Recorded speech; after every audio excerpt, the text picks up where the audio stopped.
శివపార్వతుల వివాహం గురించి ఈ వీడియో లోపల తెలుసుకుందాము.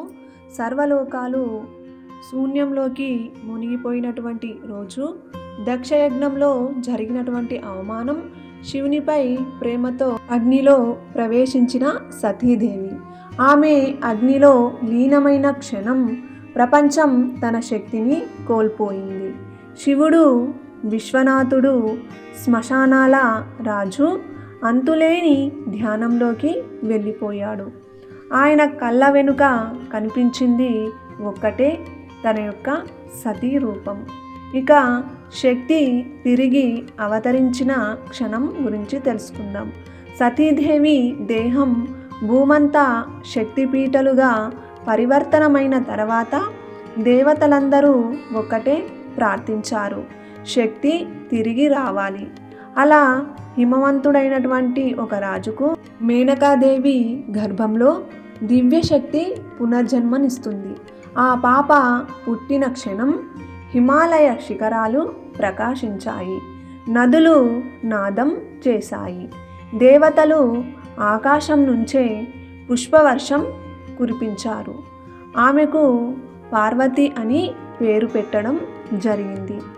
శక్తి స్వరూపిణి జగదంబ భవాని. ఇక చిన్ననాటి నుంచి శివుని మీద ప్రేమ పార్వతి పెరుగుతున్న కొద్దీ ఆమె మనసు శివుడి వైపే వెళ్తుంది. చిన్న వయసులోన శివలింగానికి పుష్పాలు పెట్టేది. శివుని కథలు వినగానే చిరునవ్వు ఆగేది కాదు. ప్రతి ఉదయం ధ్యానం చేస్తూ శివుణ్ణే నా పతిగా చేసుకోవాలని ఎంతో ధ్యానం చేసేది. ఇక నారదుడు పార్వతీమాతకు దర్శనం ఇస్తాడు. ఒకరోజు నారద మహర్షి ఆమె దగ్గరకు వచ్చి అత్యంత రహస్యమైన సత్యాన్ని చెప్పడం జరుగుతుంది. గిరిజ, నీవు గత జన్మలో సతివి, నీ భర్త శివుడే. మళ్ళీ అతడిని నువ్వు పొందాలంటే భూమి ఎప్పుడూ చూడని తపస్సు చెయ్యాలి. ఇక ఆ మాటలే పార్వతి హృదయంలో మినుగుతున్న విద్యుత్తుగా మారాయి. ఇక ప్రపంచంలో ఎవ్వరూ చెయ్యలేనటువంటి తపస్సును పార్వతీ మాత చెయ్యాలనుకుంది.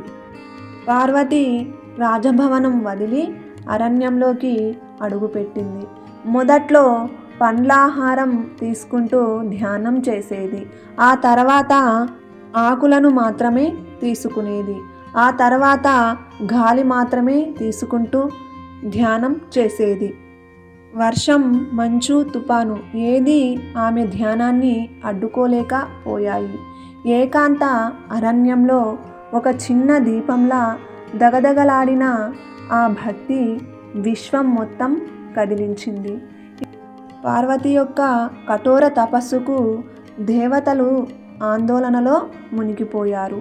శివుడు ధ్యానంలోనే ఉన్నాడు. అలా కామదేవుణ్ణి శివుని దగ్గరకు పంపించారు. పుష్పబాణం శివుడి వైపు విసిరిన క్షణాన శివుడు కన్నులు తెరుచుకున్నాయి. ఆయన కోపము, ఆ అగ్ని ఒక్క చూపుతోనే మన్మధుడు భస్మం అయిపోయాడు. అక్కడ పార్వతి మాత్రం రతీదేవిని అంటే కామదేవుని యొక్క భార్యను ఓదార్స్తూ నిల్చుంది. ఆమె యొక్క కరుణ, ఆమె యొక్క అమ్మతనం అది శివుడి హృదయాన్ని తాకింది. ఇక పార్వతీదేవిని శివుడు పరీక్ష. శివుడు తనను యోగి వేషంలో మార్చుకొని పార్వతి ముందుకు వచ్చి, ఎందుకు శివుడే నీ వరుడు? అతడు శ్మశాన వాసి, అలాగే భస్మధారి, రాజకుమార్తెలకు సరిపోడు అని శివుడు మారువేషంలో పార్వతిని ప్రశ్నిస్తాడు. అప్పుడు పార్వతి సాధారణ నవ్వుతో దివ్యమైన సమాధానం చెప్పింది. శివుడే నా శ్వాస, లోకం మారిన నా ప్రేమ మారదు. శివుడే నా పతి అని సమాధానం చెబుతుంది. ఇక శివుడు తన అసలు రూపంలో మెరిసిపోయాడు. ఇక పార్వతీదేవి సమాధానం విన్నటువంటి శివుడు పార్వతిని వివాహం చేసుకోవాలని అనుకుంటాడు. ఇక ఘనాలు నాట్యం చేస్తాయి. నంది ముంగిట నిలబడి డమరుకనాదం ఆకాశాన్ని నింపింది. అఘోర రూపంలో చంద్రుడిని కిరీటంలా ధరించి గంగ ఆమె జటాల్లో ప్రవహిస్తూ శివుడు హిమవనుని రాజ్యం వైపు వచ్చాడు. ఇక ప్రపంచం ఎప్పుడూ చూడని ఊరేగింపు. మేనకాదేవి చేతులతో అలంకరించిన పార్వతీదేవి సర్వలోకాలను మైమరపించే అందంతో మెరిసింది. దేవతలందరూ ఒకే మాట చెప్పారు, శక్తి, ఇది శక్తి స్వరూపం. ఇక ప్రపంచాన్ని నిలిపివేసినటువంటి క్షణం గురించి చెప్పుకుందాం.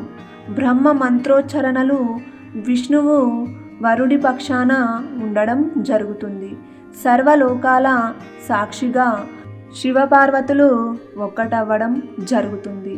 శివుడు తన చేతిలోకి మంగళసూత్రం తీసుకొని ఆమె మెడలో వేసిన క్షణం కాలం ఆగిపోయింది. విశ్వం శ్వాస పీల్చుకుంది. శక్తి మరియు శివుడు మళ్ళీ ఏకమయ్యారు. ఇది కేవలం ఒక వివాహం కాదు, చైతన్యం మరియు శక్తి యొక్క పునరేకీకరణ. సృష్టి మళ్ళీ ప్రారంభమైనటువంటి రోజు. ఇదే పార్వతీ పరమేశ్వరుల దివ్య వివాహం. ఈ వివాహాన్ని విన్నటువంటి ప్రతి ఒక్కరికి శుభం జరగాలని మనస్ఫూర్తిగా కోరుకుంటున్నాను. ఒక లైక్ చేసి సబ్స్క్రైబ్ చేయడం మర్చిపోకండి.